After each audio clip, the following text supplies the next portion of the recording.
Okay, folks, it's Jim. Let's go on. We're going to do our next video in this series. And I'm going to try and make this a little bit quick, but we're going to take a step back a little bit, and the title of this one's going to be Stuck Between a Rock and a Hard Place. Okay? And before we get on with it, I'm going to show you a headline that came across the Bloomberg Financial Channel at 9:40 p.m. Eastern Time. India may offer residence visas up to 10 years to woo investment. Okay, can you see that? What I've been talking about. China, India, over 1/3 of the world's population. That is the only growth center of the world for the next 15 to 20 years, folks. It's not in the US, it's not in Europe. We are all mature economies. Who has over 1.5 billion consumers to bring online? India and China. They can grow these consumers from within. They don't even need us for that, okay? But what they do need is technology. They need pilots. They need other things, right? To advance this consumer explosion that's going to take place in their two countries, which is 37% in those two countries of the total world's population. People in America, hear me now. We are only 4.5% of the world's population. Can you see the problem? And we're broke, okay? Now let's get into today's headline, okay? That's just to support what I'm talking about, immigration to China. Now we're talking residence visas in India. They are both incentivizing the most productive people of the populations around the world. They're going to incentivize to get them in there because it helps their tax base, it helps their productivity and growth, and it helps stimulate a consumer ideal within their own countries. Do you understand? Okay. Now, let's move on. Stuck between a rock and a hard place is the Federal Reserve. Why? And you've got to understand this, of what's going on right now. Why we're in a stall economically. I haven't seen anybody else do this particular type of video, but I'm going to do it because this is the way I see things, okay? We've got two population groups, the millennials and the boomers. Both are the largest population groups in the United States, right? Okay, the millennials are bigger than the boomers. Not by a whole lot, but they are. Okay, so they should be the larger consumers, but the boomers should have more money. Now here's where the Federal Reserve has a problem. Lowering interest rates is good for these people, okay? Because they're new in life and they should be buying the McMansion and all that stuff and having kids, 2 cars, da-da-da, and debt up to their ass and all that. The problem is they sociologically engineered them to believe that Avatar and global warming and everything else. So now they believe less is more. Okay, there is a sociological ideal in these people. It's been engineered into them, right? So I don't think all those masterminds that were thinking of all that propaganda before realized what they were creating for America's largest generation. Okay, now the boomers, on the other hand, don't benefit from lower interest rates. People on fixed income portfolios, which these people are, the boomers are getting ready to retire or retiring, and they're downsizing. And they're going to fixed income portfolios, or they should have. The problem is, with interest rates near zero, these people have been forced out of fixed income security and into the stock market of risk, which has withdrawn their craving to consume or to travel or to buy that RV and frivolously spend and go on because they have this nice income of fixed income coming in. Now they've been put back in that scary stock market that is not secure because they've been through, the 99.com bubble. They've been through, what was it, Black Friday way back when, 87 I think, and they've been through 08. These boomers have seen it all, and they are very timid. And they want fixed income, but they can't do it without interest rates of at least 5 to 6%, right? That's what these people would want for security to be consuming. This group over here has been socially engineered to believe that consumption is not good, and excess is bad, and that trees die, and water gets poisoned, and everything else. So can you see how the Fed's stuck between a rock and a hard place? It dropped interest rates trying to stimulate economy after 08.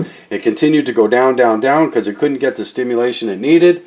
And the problem it's finding is these people don't want to spend, and these people are afraid to spend. They're the two largest populations in America, and that's what's really going on, folks. That's why we're in a stall. Okay? It has nothing to do with much else other than what the Federal Reserve has been forced to do has not been good for the second largest population in America. And actually, this group has more money than this group. But this group's going to hold on tight now because excess has been taken away due to low interest rates. Can you see how one affects the other, all right? They need higher interest rates, but that would stall this group. What little consuming they're already doing would be stalled. You know, they're strapped with school loans and debts that are going on. Hell, I know a 50-year-old that's got $80,000 still of debt on their master's degree. You know, I mean, that's insane, people. That's your American economy. That's this great educational system we've got going. What a disaster. Anyway, but that's part of why these people can't consume. The amount of debt they have thrust upon themselves just going through school systems. Then you've got tax, you've got Obamacare, you've got, you know, your basic cost of living, which is out of control in the U.S. anyway, since the housing market went back up to a really ridiculous level. Look at what has happened to rents again. I mean, it's total insanity, folks. It's like we never learn, do we? Okay, and I'm sorry I'm being curt and pushy on this video, but I'm trying to get it done in a relatively short period of time. But now let's go back to what I said before, is that those two cities, that's what this series is about. Can you see how it's being set up? People are going to want to leave, the intelligent. Neither group is doing well. Neither one of the largest populations in America are doing well at this time. A select few, maybe 10% out of each group, is actually monetarily successful. The other 90% is worried. And so they're not going to consume, not like the consumption that needs to take place in order to activate the Federal Reserve to securely raise interest rates. But the problem is, when they keep them down, they're stifling the second largest group or population that should be spending a lot. They've forced them into insecurity because their fixed income portfolios have been stripped because of lower interest rates, which is what they plan to do. And I don't know what the IQ level of those at the Federal Reserve is, or if it's just a programmed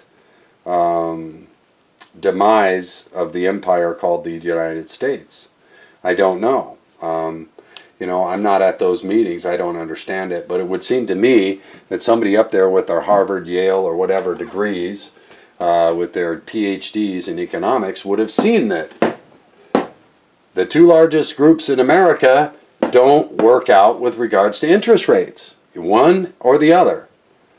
And now you can't grow with only half of your consumer base, can you? It doesn't work. So anyway, I wanted to present this. I wanted you to all see it. You know, they put these people in fear. They've tried to stimulate the broke who have been socially engineered to consume less due to Avatar and global warming movies by Al Gore and everything else. I mean, what'd they grow up with? Oh, we're killing trees and bunnies and everything else. And, oh, no, buy less, right? That's what's happened. And, you know, this group, the Federal Reserve, with all their PhDs, they can't do jack. But they sure have blown a lot of money trying to get there, haven't they? So anyway, this is what I wanted to share today. And I wanted to, and this is continuing on, let's tie the two videos, the one before this and this, and Gregory Mannarino. Okay, these people are downsizing. They're dumping the McMansion and they're going to condos, probably mobile home parks in Arizona and Florida that are a couple of miles or a mile from the beach, or in Arizona's case, you know, close to the border, where you get a lot of cheap shopping, lower cost dental care, and lower cost pharmaceuticals, right? So these people are wanting to downsize. They don't want the McMansion anymore. And so many of them are going to pass away. They're going to pass their McMansions on to their children, who are probably going to sell them. Because they need the money, right? This group needs the money to get out of debt.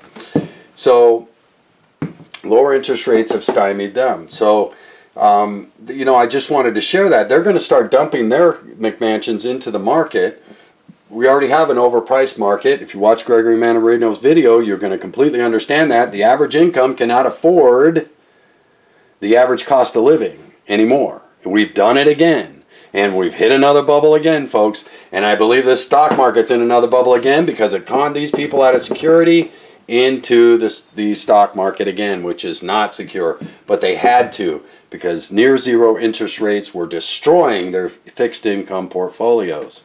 Okay, I just wanted to share all this with you so you can kind of get a grasp of what's really going on.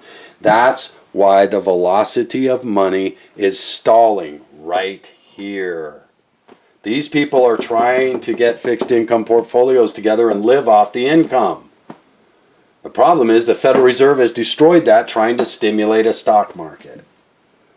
Do you see what I'm talking about? All right, so hopefully you understand that. And then we have the social engineering of the millennial generation, which has been brought up on Avatar and global warming fear and everything else. So they don't want to overconsume either. You know, they want an iPhone, an iPad, or a this or a that, and they want to sit at home and make contact with each other, meet each other at the coffee lounge or whatever, and go back to the apartment with 4 of them living there, and or stay at their parents' house, better yet. But they're not out consuming because they can't. They're strapped with college debt. Can you see that?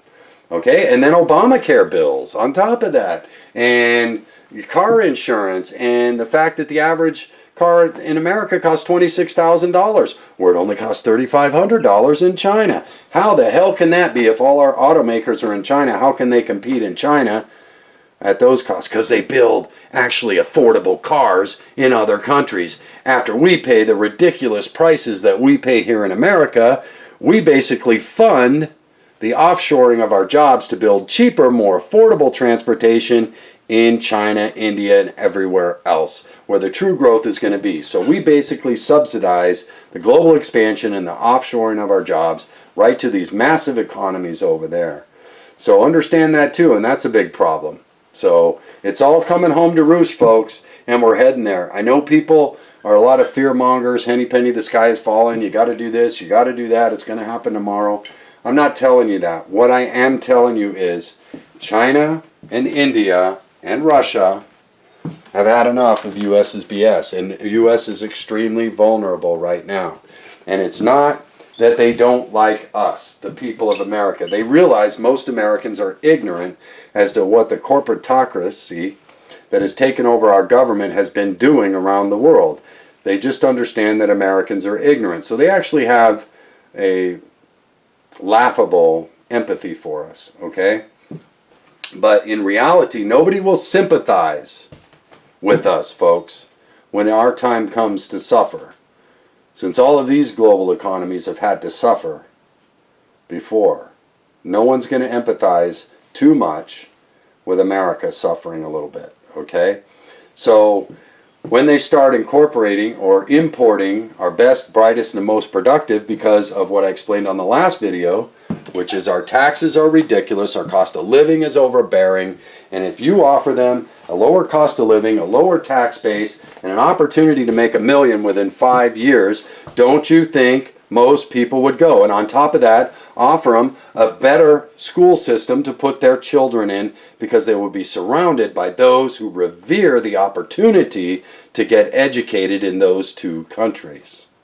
Can you see it? And trust me, folks, I started this series when I did because I knew it was going to happen. I didn't realize it was going to be happening that fast. And for India to come out, and I forgot who, it was like a State Department person came out. They were with John Kerry, and they were upset about our visa policies. And they said this is what, in retaliation, that's what they might do. Okay, so that's the way they can get around it. They can offer such a sweet package to our best, brightest, and most productive, and those who would like to invest as well. Remember, India said specifically investment, basically giving investors shelter. That's basically what that statement said to me, okay? And you can look this up for yourselves. It was on Bloomberg at exactly 9:40 p.m. Eastern Standard Time. It was one of the headlines. And it was on the news as well. So it came across. Obviously, they didn't speak much, but the headline was there. So I hope this video hasn't been too overbearing. I just don't have a lot of time, folks. Hell, it's 1:30 in the morning I'm doing this. I am tired. I'm exhausted. I am beat. But I've had requests for me to continue this series. And so I'm trying the best that I can. Be well and be blessed.